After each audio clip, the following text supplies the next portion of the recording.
As we continue in the year of faith, I'm continuing with my sermon series on the Catechism of the Catholic Church. We will now continue with paragraph 31.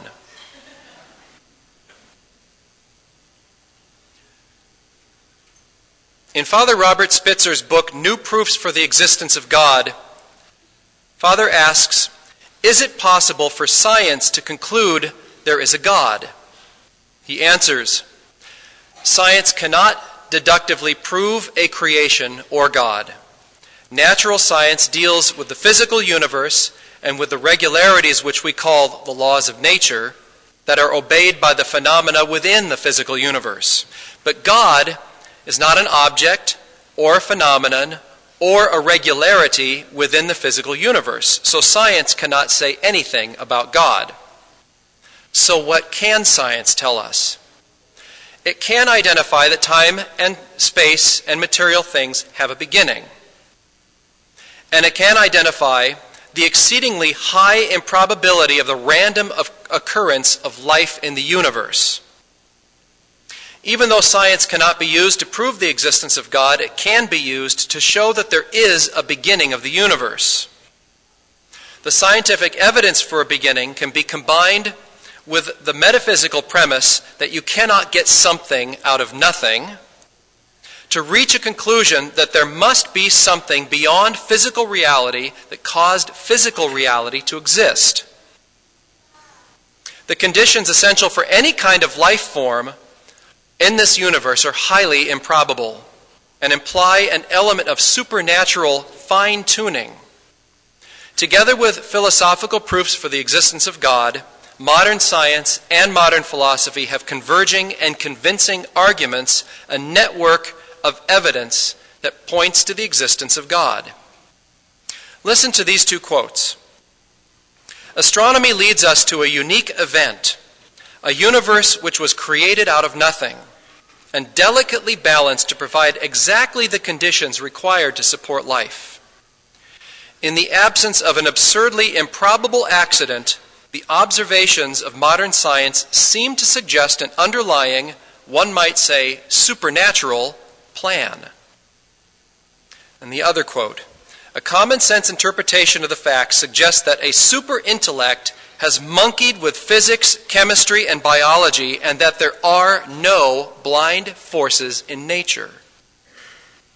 These two quotes sound like they were written in books on religion or creationism, but they are in fact from texts on science. The scientific study of the material universe has led many scientists out of atheism and into faith in God because their conclusions could lead them nowhere else. Perhaps eventually scientists will reach the top of the mountain of truth and find a bunch of theologians already sitting there. Paragraph 32. The classic proofs for the existence of God from philosophy come from St. Thomas Aquinas. They are called the Quinque Viae, or the 5 ways of reasoning out the truth that God exists. Each of these arguments begin with the notion that there is no way to have an infinite progression of movement, generation, contingency, perfection, order, or beauty, because there is nothing in the material world that can be infinite. Movement cannot start spontaneously, nor continue forever. Neither can generation be infinitely into the past or infinitely into the future. All things are limited, but they still exist, which means that there must be something, someone, who caused everything we see around us that moves, changes, grows, or generates another. All these activities point to a God, the origin and purpose of all things. Paragraph 33. Beyond the tangible and measurable that dominates most of science and technology, the human person craves more. Not just what we can take in through our 5 senses, but spiritual qualities that give life meaning and purpose and joy. My intellect has an unlimited desire to know, to ask who, what, where, how, why, and when, especially why.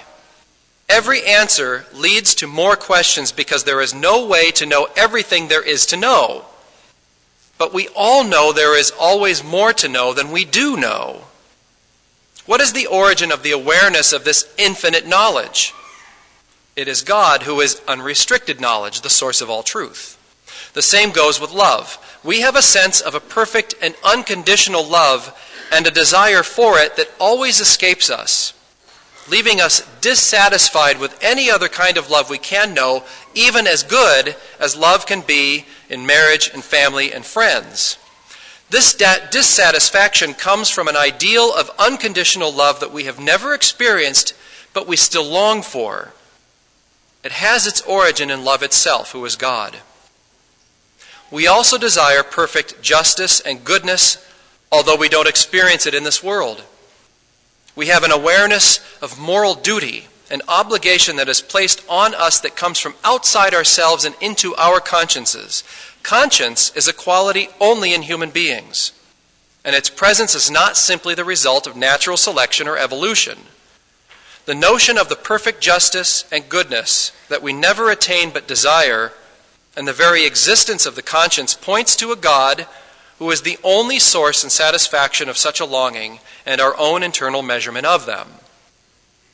We all have a sense of beauty, and all experience a greater or lesser amount of beauty around us, and we're often dissatisfied with its lack in our lives. We long for the perfect beauty which only comes from the ultimate measurement of the beautiful, who is God, the author of all things. And we long for perfect peace, the perfect home, the perfection of the infinite, even though we have no way to experience it in this world.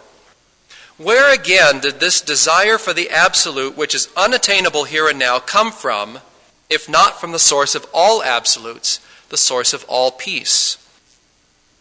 These transcendentals, as they're called, for which we long, show we have a spiritual component that is never satisfied with the purely physical. The soul is not a material creation, yet it exists within us. If it cannot be manufactured by chemistry, biology, or any natural process, it can only find its origin in God, the origin of our souls. We come to the knowledge of the existence of God through examining our own longing for things we cannot attain, but somehow know they exist perfectly outside ourselves and to which we are drawn, namely God. Paragraph 34. No person and no thing can cause itself to exist. Everything that exists is contingent, relying on something else for its existence. Scientists can show that all material things and all energy have a beginning billions of years ago, but logic shows that no thing can create itself out of nothing. Nothing cannot create something.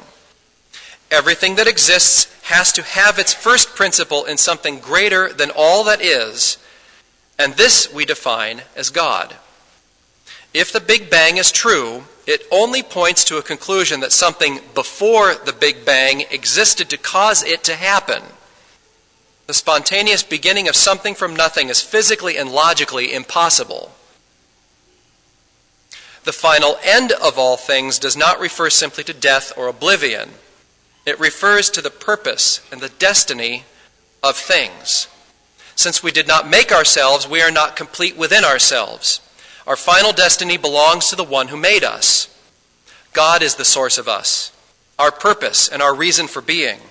And we will be complete when we are finally united to God, who is our Maker, our Father, our love, He who is being itself. Paragraph 35. It is a defined dogma of the Catholic Church that human beings can come to the knowledge of the existence of God with certainty without the use of faith as a guide.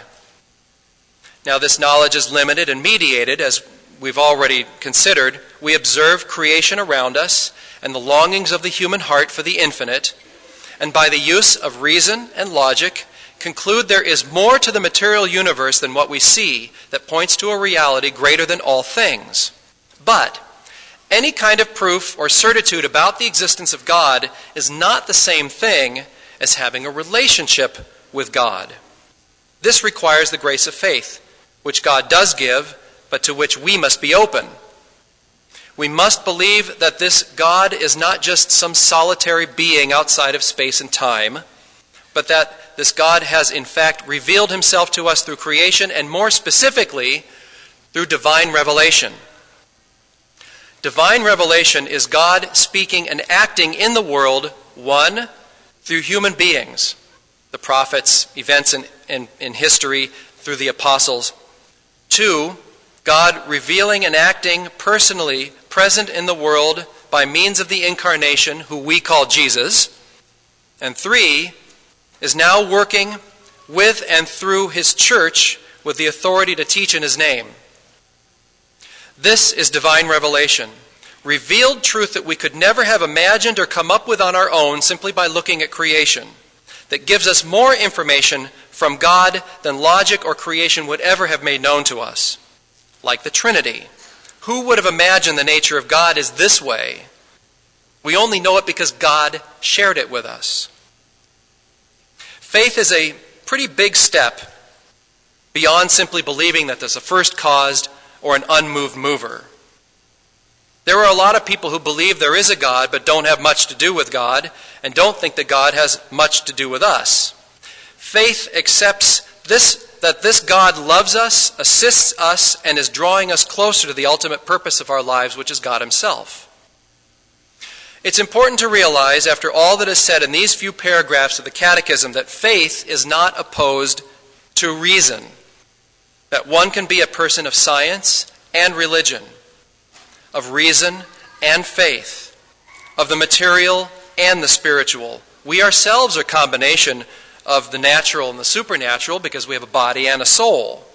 So we must find a way to rest comfortably in both worlds, accepting not only what we can sense around us, but what is unknown to our senses, yet is still just as true.